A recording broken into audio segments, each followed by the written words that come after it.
Como é que vocês estão? Estão bem? Estão animados?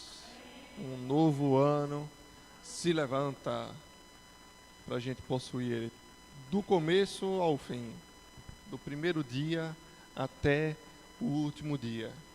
Amém? Nós vamos dominar esse ano. Será da forma como nós cremos, da forma como nós declaramos, assim será. Amém, irmãos? Glória a Deus. Abre lá a tua Bíblia em Romanos, no capítulo 12. Irmãos, você já parou para perceber que geralmente nos fins de ano as pessoas fazem aquela reflexão, aquele levantamento de como foi o ano, né? O que foi que aconteceu? O que foi que conseguiu? Quais foram os objetivos que se conseguiu alcançar? Aqueles que não ficaram tão dentro da meta, né? Aquela meta de perder tantos quilos que não se conseguiu, aquela meta de estudar. Geralmente o jovem diz: não, esse ano eu vou estudar. Irmãos, é bom a gente fazer essa reflexão, mas sabe que o fim é só a consequência de todo um caminho que se trilhou, né? O jovem, quando passa de ano ou é reprovado, é só uma consequência do ano inteiro de estudo ou de falta de estudo que ele teve. Né? Os quilos que você ganhou ou que você perdeu, na verdade é consequência de todo um ano de alimentação e de exercício que você fez ou deixou de fazer. Então, na verdade, as coisas elas têm um caminho natural. As coisas vão caminhando. Se você come demais, você vai ganhar peso. Se você não fizer exercício para gastar essas calorias. Então não tem muito segredo. A não ser, irmão, que você esteja desejando algo muito ruim para a sua saúde, tipo uma diabetes, que você desenvolva também, que é desenvolvido, e que você vai perder peso independentemente do que você coma. Mas não é isso que a gente quer. A gente quer usar com sabedoria aquilo que está posto diante de nós, porque você não vai poder sair voando por aí, porque Deus te limitou a fazer aquilo que você faz. Nós andamos e nos locomovemos por meio disso. E você não fica achando ruim: ah, mas por que eu não posso voar? Eu queria subir em cima de um prédio, bater braço e sair voando, mas isso não acontece. Se você tentar, você vai morrer. E por que, irmãos, na nossa vida espiritual a gente acha que vai ser diferente? Um mover do Espírito vai passar e de repente você vai ficar mais espiritualizado do que antes. Porque quando você entrou no culto, sem uma intencionalidade, sem buscar ao Senhor, porque a Bíblia diz que você vai buscar o Senhor, nós vamos buscar o Senhor e nós o acharemos quando buscarmos de todo coração. Então, irmãos, o mover do Espírito vai vir. Deus tem derramado do seu Espírito sobre nós, mas isso não vai mudar o teu caráter, isso não vai mudar o quanto você busca ao Senhor ou deixa de buscar, porque você pode cair na unção no domingo e na segunda-feira você está fazendo exatamente as mesmas coisas que não convém. E sabe, se você faz retrospectiva daquilo que você conseguiu ou que você deixou de conseguir durante o ano, provavelmente você também faz planos para o ano que se inicia. E se você tem a mente sã, você faz planos de conseguir coisas boas, de avançar, de ser melhor do que o ano que acabou. Você não pensa em destruir com tudo, acabar com tudo, não. Porque nós temos a mente de Cristo. Então, o nosso pensamento é de crescimento. E para nós crescermos, nós temos que passar por esse abençoado processo. Amém? Deus, irmãos, Ele tem nos dado do seu Espírito, nos enviou a sua palavra, tem derramado da sua unção, tem inspirado os nossos corações. E sabe, Ele tem feito isso para concluir uma obra que Ele começou. E Ele é fiel para concluir essa obra, irmãos. Então, da parte de Deus, nós temos o sim e temos o amém. Agora, de nossa parte, o que é que Deus tem? De nossa parte, qual é a nossa disponibilidade para deixar Deus fluir através de nós? Você está em Romanos capítulo 12, né? Aleluia. Irmãos, é algo para a gente pensar. Porque nesse ano, pode ter certeza, irmãos, vai ser melhor do que o ano passado.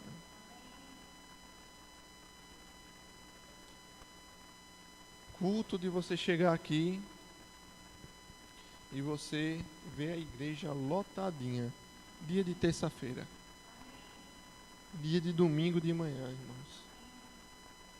Porque para entrarmos naquilo que Deus tem para a gente precisa estar prostrados nos pés do Senhor, segunda, terça, quarta, quinta, sexta, sábado e domingo.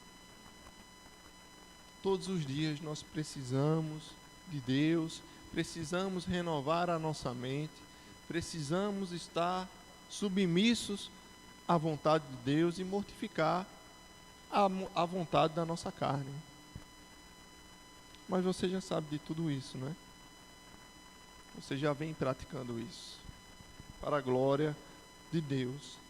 Romanos capítulo 12, no versículo 1 diz: Rogo-vos, pois, irmãos, pelas misericórdias de Deus, que apresenteis o vosso corpo por sacrifício vivo, santo e agradável a Deus,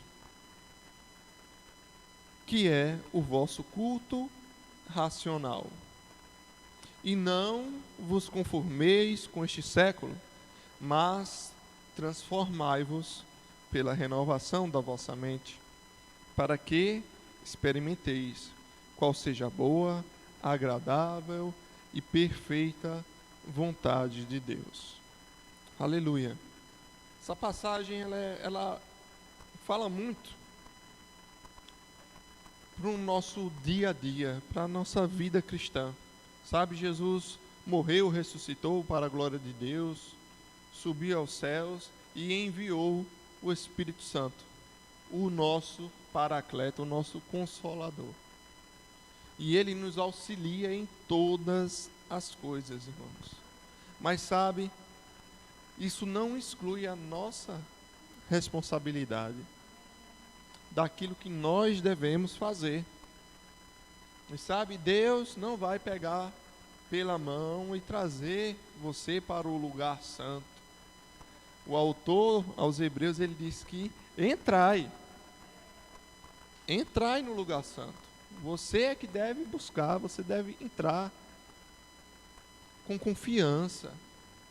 Sabe, mas você também não vai desenvolver confiança se você não conhece o Deus que habita nesse santo lugar. Aleluia. A nossa vida, irmãos, como ela pode ser frondosa? Sabe, eu tenho crido em coisas maiores para a minha vida pessoal e para essa igreja, irmãos. Eu tenho crido. Mas sabe,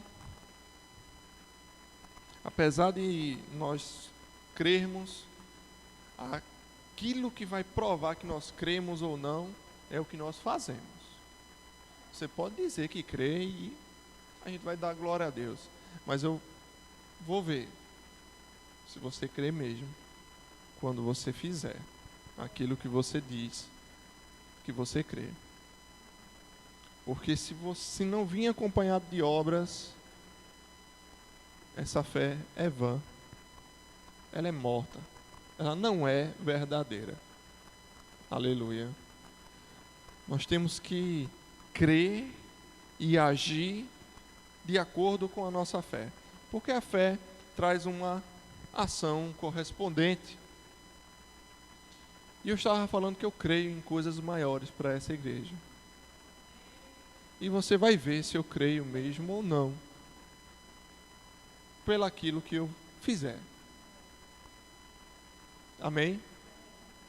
E aqui eu creio que é um ponto inicial.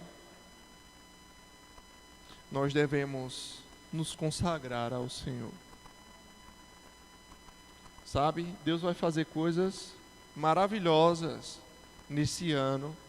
E se você e eu não estivermos consagrados ao Senhor, isso vai vir, vai passar e nós não vamos receber disso.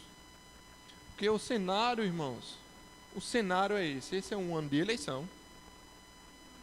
Aleluia. Presidencial. Nós a nação, vamos eleger o novo presidente, que vai assumir o executivo durante 4 anos.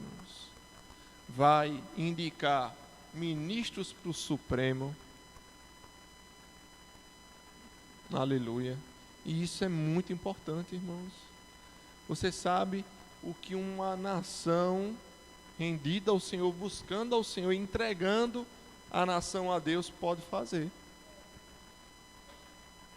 Aleluia. Esse é um ano em que, pela graça do Senhor, a pandemia vai findar-se em nome de Jesus, e que surgirá muitas oportunidades, irmãos. Muitas oportunidades. E quem é que vai aproveitar essas oportunidades? Esse é um ano profético, em que palavras que foram liberadas vão se cumprir. E sobre quem essas palavras foram liberadas? Sobre mim e sobre você. Você tem palavra do Senhor. Coisas vão acontecer, mas nós temos responsabilidade sobre isso. A história profética, aquilo que o Senhor planejou para o mundo, ele vai se cumprir independentemente de mim ou de você.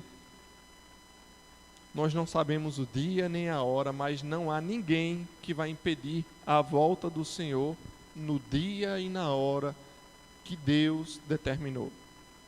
Não há ninguém, não há força, não há potestade, não há domínio que possa impedir. Mas sabe, para a sua vida, o plano que Deus traçou e propôs para a sua vida, nós podemos interromper isso. Deixa eu ver se eu acho aqui uma passagem.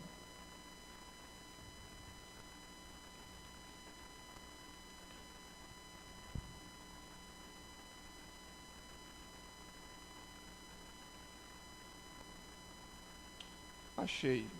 João 17, você marca aí o Romanos 12, que a gente vai voltar para lá. João, capítulo 17.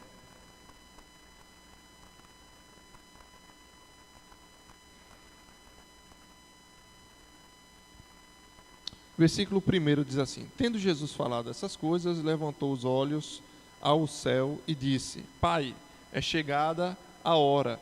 Glorifica teu filho, para que o filho te glorifique a ti. Assim como lhe conferiste autoridade sobre toda a carne, a fim de que ele conceda a vida eterna a todos os que lhe deste, e essa é a vida eterna, que te conheçam a ti, o único Deus verdadeiro, e a Jesus Cristo, a quem enviaste. Aí o versículo 4 diz: Eu te glorifiquei na terra, consumando a obra que me confiaste para fazer. Vê que interessante. Deus confiou uma obra para Jesus fazer. E aqui o Senhor, o Filho de Deus, o Cristo, que ele diz, Jesus Cristo, ele diz dele mesmo, eu sou o Cristo. Ele diz que Deus confiou algo para ele fazer e que naquele momento ele tinha consumado aquilo que o Senhor propôs para ele fazer. E muitas vezes Jesus diz que não está fazendo a vontade dele, mas a vontade daquele que o enviou. E aqui, irmãos, Jesus prestes a ser entregue aos homens, no Getsêmani, no capítulo 18, ele ora a Deus para cumprir não a vontade dele, mas a vontade de Deus, que era tomar aquele cálice do qual ele não queria passar. Irmãos, se o próprio Jesus, ele tinha uma proposta da parte do Senhor para cumprir, para isso ele precisou se consagrar ao Senhor, isso diz algo muito importante para mim e para você, irmãos. Nós precisamos nos consagrar ao Senhor para fazermos a obra que ele propôs, para cumprirmos o propósito que ele nos deu para viver. Sabe, Deus nos deu um propósito. Não estamos aqui à toa, estamos aqui para cumprimento do propósito que Deus estabeleceu para as nossas vidas.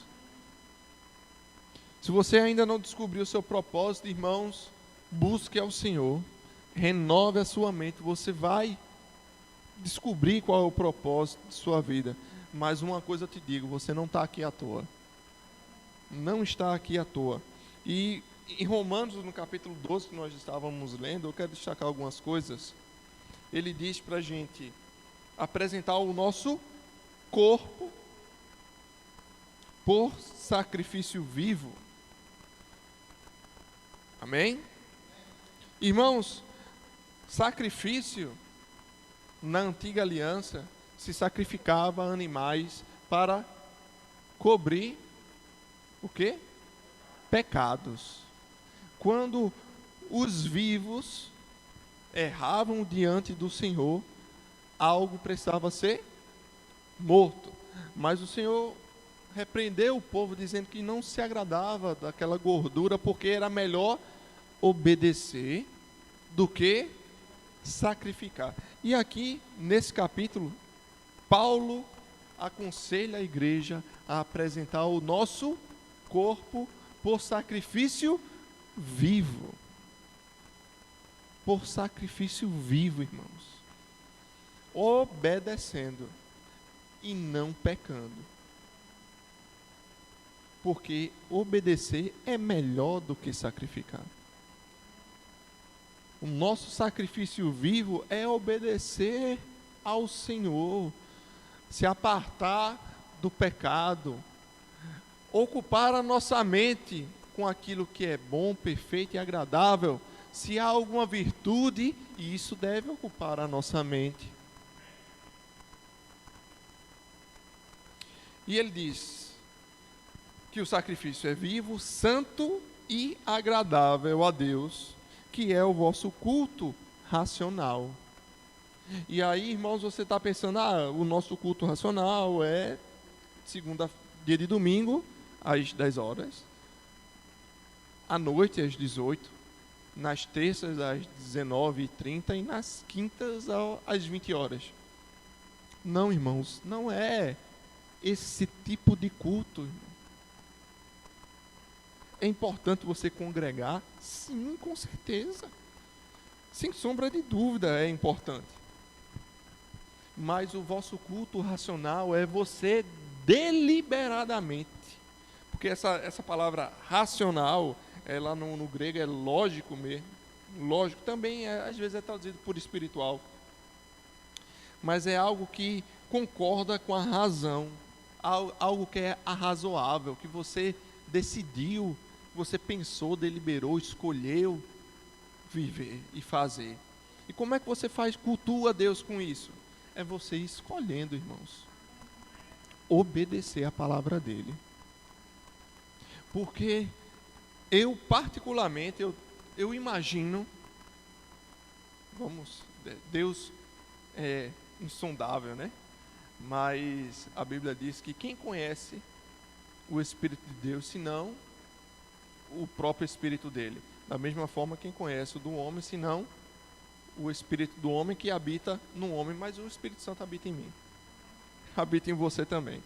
Então, eu aqui arrazoando comigo mesmo, eu acredito que uma expressão muito mais sincera diante de Deus é daquele que é tentado e escolhe não ceder à tentação, do que aquele que não é tentado. E eu tenho uma base bíblica para acreditar nisso. Você está entendendo?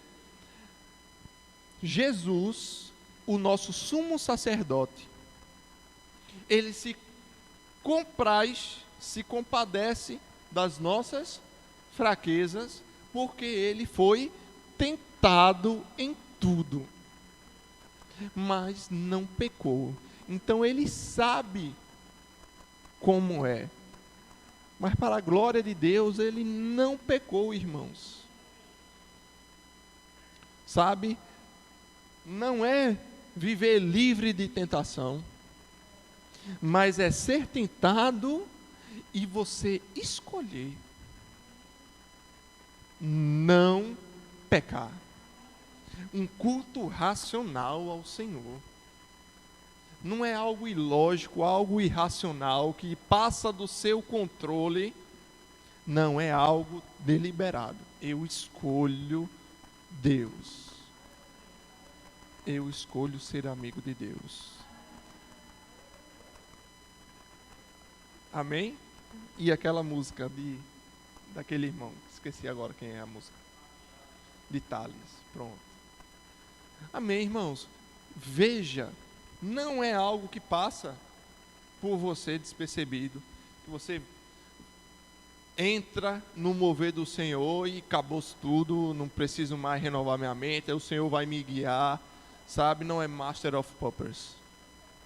Você não é um ventríloco controlado por Deus, e para a glória de Deus, você também não é controlado pelo diabo. O diabo não controla você, irmãos. Ele pode até lançar a tentação. Não é Deus que lança a tentação, porque Deus não pode ser tentado por ninguém e ele mesmo ninguém tenta. Mas o diabo pode até lançar a tentação, mas você cai, irmão, é por fraqueza sua. E minha também. Amém? Glória a Deus. E então ele diz para a gente buscar ao Senhor. Amém? E sacrificar a nossa vontade em detrimento da vontade de Deus. No versículo 1.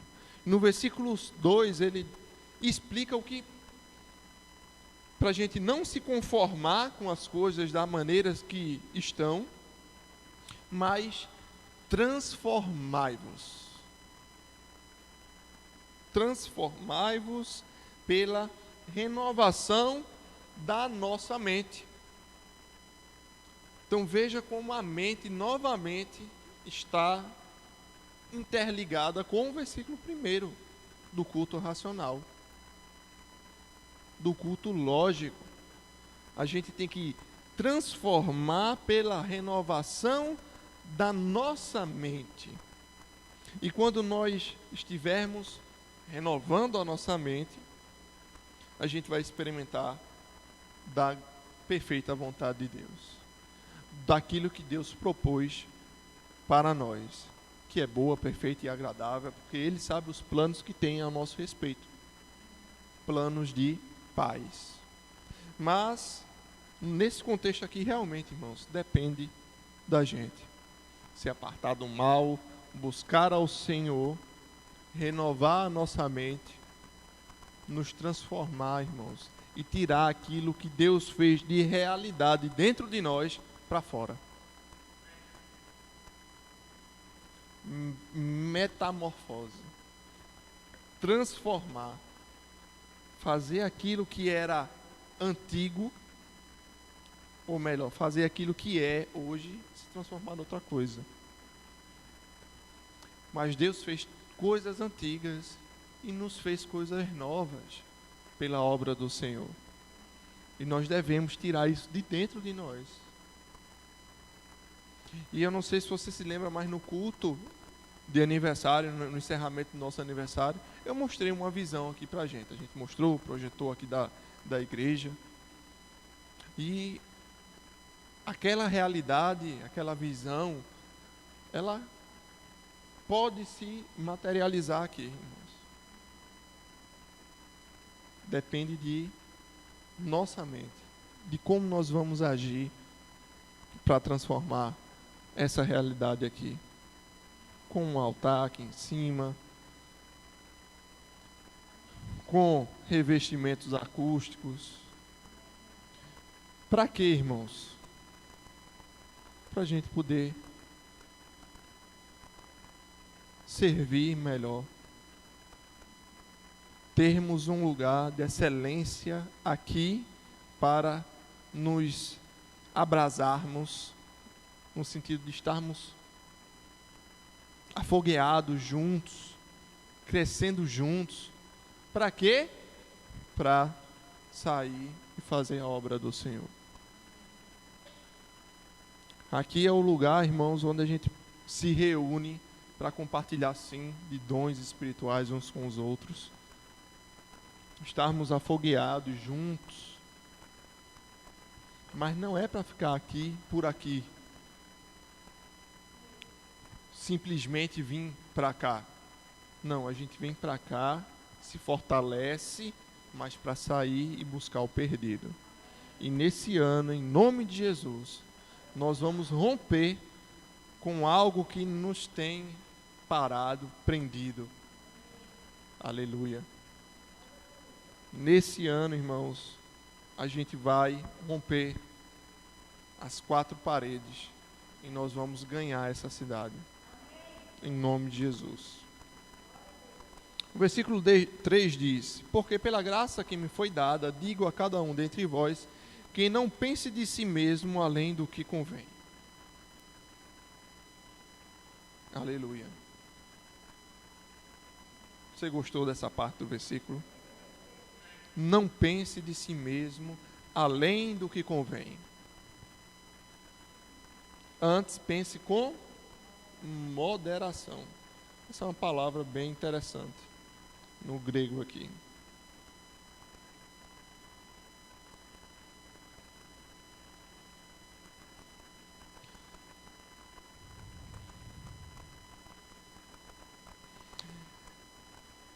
Moderação é uma posição primária. Pode ser entendida como até, para, dentro, em direção de. Eu gosto de em direção de. Entre. Por que em direção de? Vamos ver. Em direção da medida de fé que Deus repartiu a cada um. Pensar com moderação, irmãos, é pensar de acordo com a sua fé. E lembre-se que a sua fé, ela age. Ela age, ela faz alguma coisa. E isso é a sua fé. Aquilo que você diz e não age de acordo, isso não é a sua fé. Você poderia até desejar que fosse. Mas a fé, a viva fé, é aquela que tem uma ação correspondente na mesma medida daquilo que você declara. E sabe, muitas vezes nós nos enganamos e pensamos, não, vou fazer, vou sair, pôr na mão sobre todo mundo e todo mundo vai ser curado. Eu vou abrir uma empresa e vou abrir 100 vagas de emprego. Pai, você nem saiu, nem de casa tu saísse. Isso não é pensar com moderação. Isso é vaidade, irmãos. Isso é vaidade. Nós precisamos entender, eu preciso entender, que a minha fé, ela está no mesmo nível daquilo que eu faço.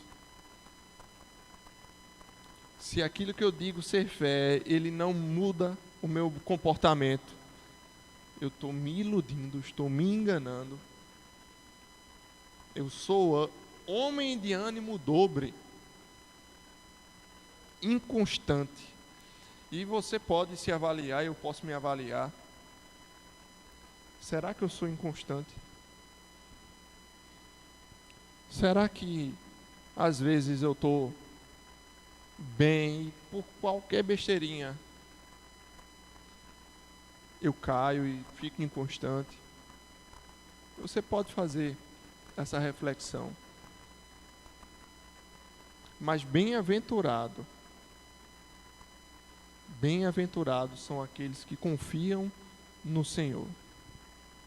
Porque Deus é bom, Deus nos ama, Deus tem derramado o seu Espírito sobre nós, irmãos. Nós conseguimos ser melhor. Nós conseguimos fazer melhor. Você já parou para pensar que nesse local aqui, onde eu estou, o que poderia ser? Nesse lugar aqui onde eu estou, essa terra aonde eu estou, esse lugar aqui, poderia ser o quê?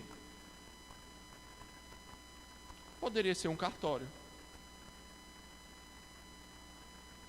Poderia ser um terreno baldio. Poderia ser um pé de manga aqui. Podia ser tanta coisa, irmãos. A gente não sabe o potencial que essa terra aqui pode produzir. O que é que vai determinar o que isso aqui vai ser? O que vai determinar o lugar aonde você está vai ser? É o que você vai fazer no lugar onde você está, irmão. É isso que vai determinar, porque aqui tem potencial para ser o que você quiser. O que vai determinar, irmãos, aqui, o violão aqui. Liga esse aqui, por favor.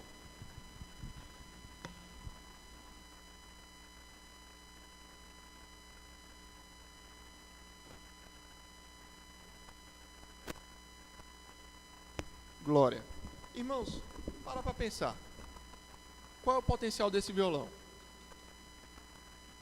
Pôs o violão também, por favor. Qual é o potencial desse violão aqui? Qual é a música que esse violão pode tocar? Será que esse violão tem potencial, tem potência para tocar louvores ao Senhor?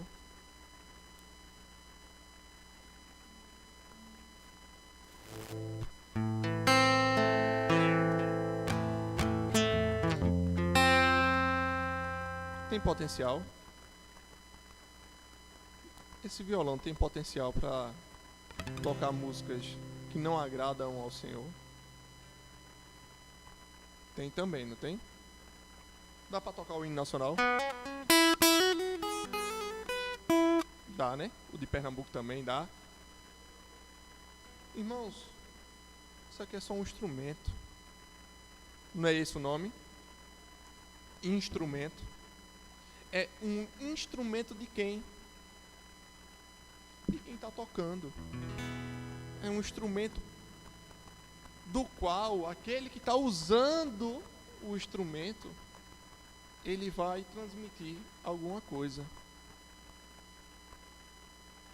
Então a pessoa vai,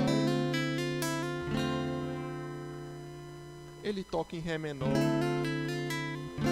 é Lá menor o tom da música, mas ele toca também em Sol menor.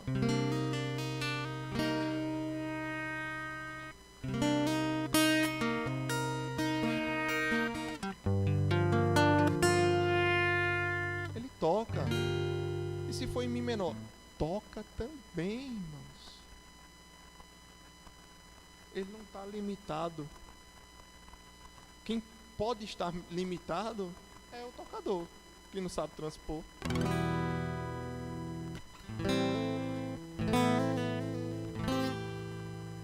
Aí o tocador tem que se virar aqui.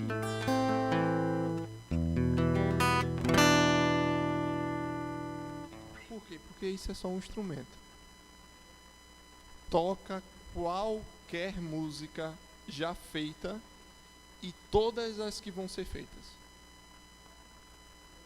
Esse violão aqui toca. Ele reproduz. Se tiver alguém para tocar. Todas as que existem e todas as que o homem pensar, esse violão consegue reproduzir. Mas não é por mérito dele apenas. Lógico, se tiver faltando uma corda, obviamente, pá. Mas é a pessoa que toca. A excelência de quem toca melhor ou quem não toca tão bem, o violão é o mesmo. Vai mudar é o estudo que você teve. Da mesma forma, irmão, esse terreno aqui pode ser o que você imaginar. Você pode fazer da sua vida muitas coisas. Muitas coisas. Você tem potencialidade, nossa igreja tem potencialidade de fazer várias coisas.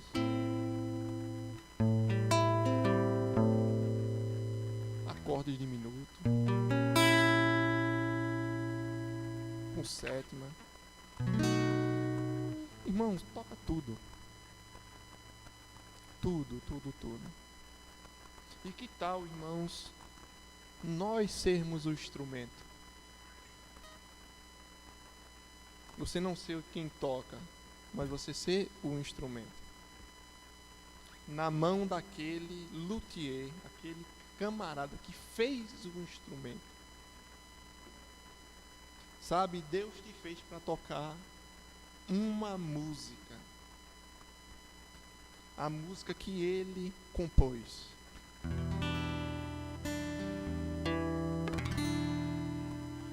Deus compôs uma música e ele quer tocar um instrumento que ele também fez para um propósito que ele determinou.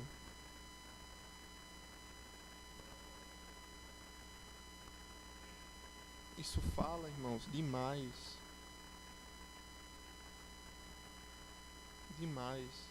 E nesse ano novo, estamos começando o ano, irmãos, que oportunidade de nós nos entregarmos ao Senhor. Eu não sei se você entendeu aquilo que o Espírito está tentando, ou melhor, aquilo que eu estou tentando transmitir pelo que o Espírito está me inspirando. Mas, irmãos, se um instrumento ficar num canto sem ninguém para tocar, todo o potencial que ele pode produzir, ele vai ficar inutilizado. Ele não vai perder o potencial dele. O potencial dele vai continuar lá. Só você botar a corda, afinar e ele vai tocar. Vai soar. Então não é o instrumento. Não é o lugar onde Deus te plantou. É aquilo que nós vamos fazer, irmãos. Esse é um plano. Uma dimensão. O plano no sentido de dimensão. Isso é uma dimensão. E a outra dimensão é justamente aquilo. O que é que o Senhor pode tocar com o instrumento que eu sou. Porque Ele, irmão, sabe tocar, sabe arpejar, sabe fazer. Ele sabe. Ele é a música. Ele é a própria música. E instrumentos que o homem nunca pensou em criar, Deus tem a receita. comidas que o homem nunca pensou em cozinhar, Deus tem a receita. Remédios que o homem nunca pensou em produzir, Deus tem a receita. E como é, irmãos, que nós vamos fazer termos resultados diferentes se nós ficamos fazendo a mesma coisa errada? Amém? O grupo de louvor pode ir.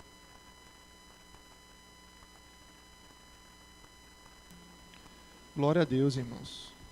Deus é bom em todo tempo. E nesse momento a gente vai realmente,